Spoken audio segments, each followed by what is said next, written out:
There's no official record of this moment. No press coverage, no announcement. Just a classified operation unfolding in real time. A U.S. Air Force aircraft cuts through the night sky, flying dark. No lights, no signals.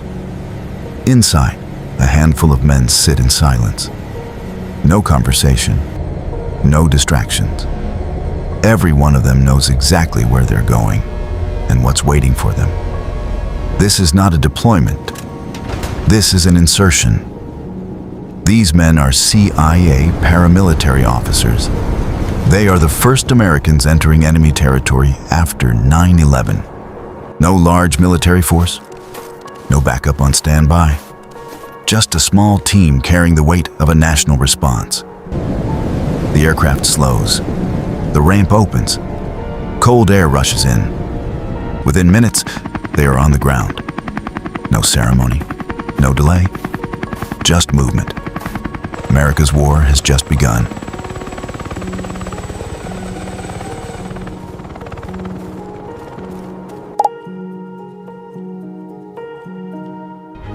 The attack hits fast, and it hits hard. 2 planes into the World Trade Center. 1 into the Pentagon. Another crashes before reaching its target. This is not just an attack, it's a statement.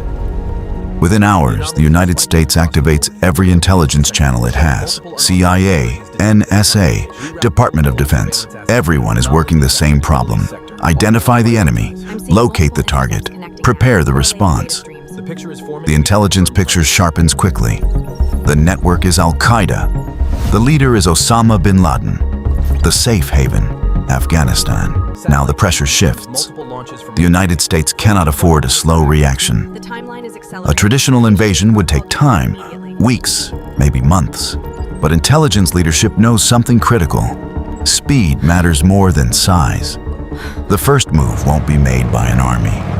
It will be made by a small, highly trained unit operating in total secrecy. The decision is made fast. CIA leadership doesn't wait for a full military rollout. They activate their paramilitary division, Special Activities Division. The mission is immediate and non-negotiable.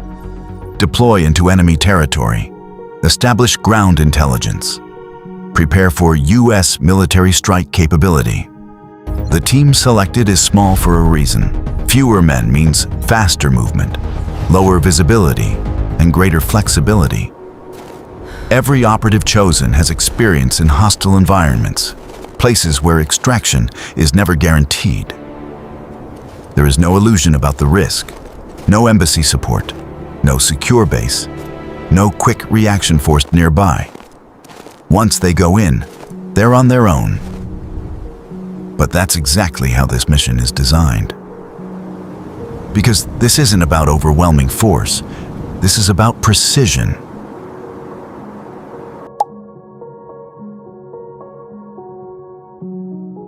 The team begins its work immediately after insertion. First priority, situational awareness.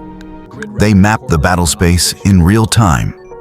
Identify hostile networks, track movement patterns, establish communication links back to U.S. command. Every piece of information is transmitted, analyzed, and turned into actionable intelligence. At the same time, they begin working with local anti-Taliban forces, not as commanders, but as force multipliers, advisors, coordinators. Trust isn't instant. It has to be built. Quickly, under pressure, the CIA team proves its value the only way that matters. Results. Target identification improves. Strike accuracy increases. Enemy positions become exposed. And slowly, control begins to shift.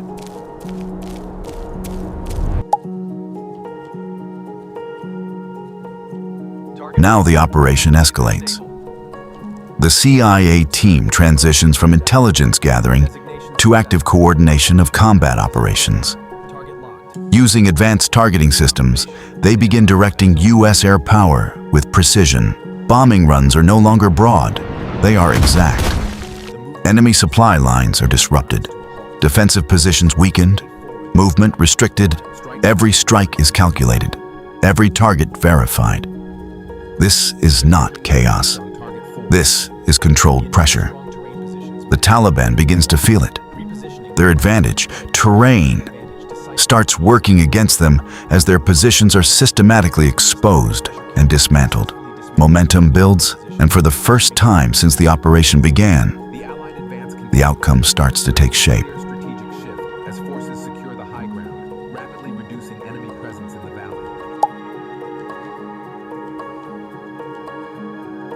The objective is clear: break Taliban control in key regions. The operation moves into its most aggressive phase. Airstrikes intensify. Ground forces advance. Coordination tightens.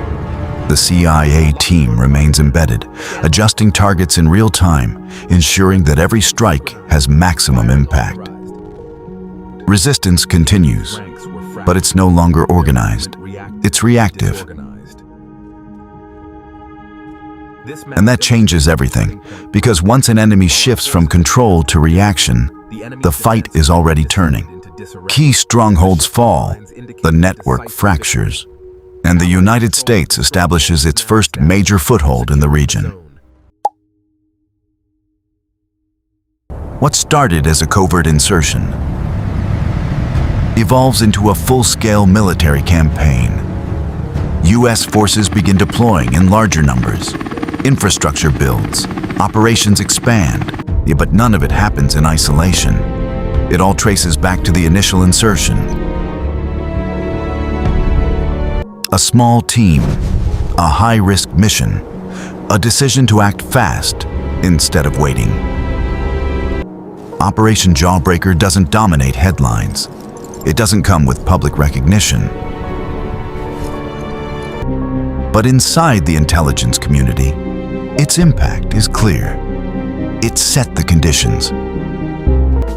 It shaped the battlefield. It defined the pace of the war.